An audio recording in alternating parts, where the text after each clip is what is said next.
Hi friends, இன்றைக்கி நம்ம சேனலில் வீட்டிலையே பர்த்டே கேக் செய்யும் போது நாசில் இல்லாமல் எப்படி ஈஸியான மெத்தடில் டெக்கரேட் பண்ணலான்னு பார்க்கலாம். இன்றைக்கி ஒயிட் ஃபாரஸ்ட் கேக் டெக்கரேட் பண்ண போகிறோம். வெண்ணிலா பட்டர் கேக் செஞ்சு அது 2 லேயராக கட் பண்ணி எடுத்திருக்கேன். கேக் பேஸில் லைட்டாக க்ரீம் அப்ளை பண்ணிக்கலாம். அப்போ தான் கேக் ஷேக் ஆகாமல் இருக்கும். இப்போ ஃபஸ்ட்டு லேயர் கேக்கை எடுத்து வச்சுட்டு அதுக்கு மேலே சுகர் சிரப் அப்ளை பண்ணிக்கலாம். சுகர் சிரப் நல்லா தாராளமாகவே அப்ளை பண்ணிக்கோங்க. அப்போ தான் ஃப்ரிட்ஜில் வச்சா கூட கேக் நல்லா சாஃப்டாக இருக்கும். இப்போது விப்பிங் க்ரீம் அப்ளை பண்ணிக்கலாம். விப்பிங் க்ரீம் யூஸ் பண்ணுற கேக்குக்கு மட்டும்தான் சுகர் சிரப் அப்ளை பண்ணணும். நார்மலாக பட்டர் க்ரீம் கேக்குக்கோ இல்லை பேக்கரி ஸ்டைல் வனஸ்பதி க்ரீம் கேக்குக்கோ சுகர் சிரப் அப்ளை பண்ணணும்னு அவசியம் இல்லை.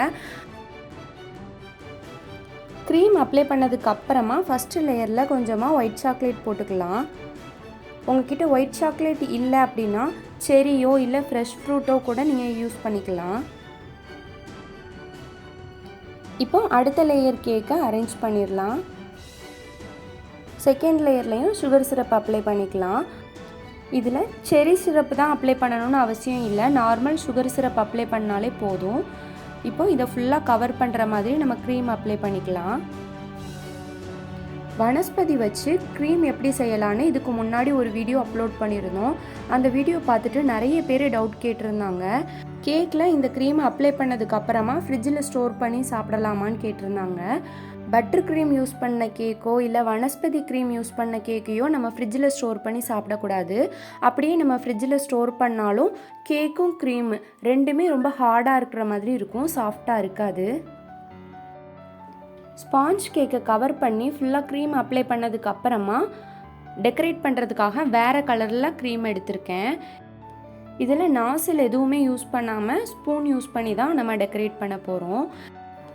இது மாதிரி லைட்டாக ஒரு ட்ராப் வச்சுட்டு ஸ்பூன் வச்சு இது மாதிரி செஞ்சு விட்டுடலாம். இப்போது ஒரு அழகான ஒரு ஃப்ளார் ஷேப் நம்மளுக்கு கிடச்சிருக்கு. இது மாதிரி நம்மளுக்கு விருப்பப்பட்ட ஷேப்பில் நம்ம டெக்கரேட் பண்ணிக்கலாம். நமக்கு ஒரு 6 பெட்டல்ஸ் வச்ச ஃப்ளார் வேணும்னா 6 ட்ராப் வச்சுக்கோங்க.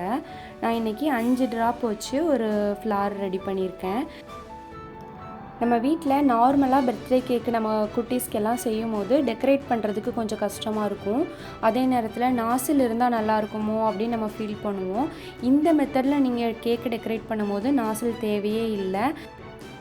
இந்த மெத்தடில் கேக் டெக்கரேட் பண்ணுறது ரொம்ப ரொம்ப ஈஸி. ரொம்ப சீக்கிரமாகவே நம்ம வேலை முடிஞ்சிரும். பார்க்கும்போது குட்டீஸும் ரொம்ப ஹாப்பி ஆயிடுவாங்க.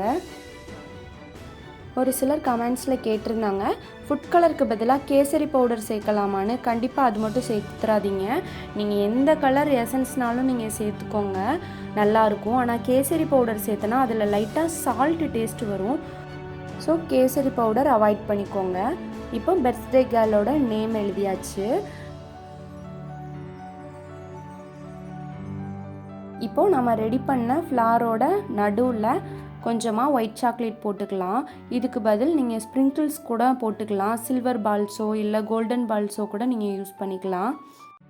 இப்போ கேக்கோட பேஸில் லைட்டாக ட்ராப் வச்சு நாசில் யூஸ் பண்ணாமே டெக்கரேட் பண்ணிக்கலாம். இப்போ அவ்வளோதான். இப்போ லைட்டாக ஸ்ப்ரிங்கிள்ஸ் போட்டுக்கலாம். கொஞ்சமாக சில்வர் பால்ஸ் போட்டிருக்கேன்.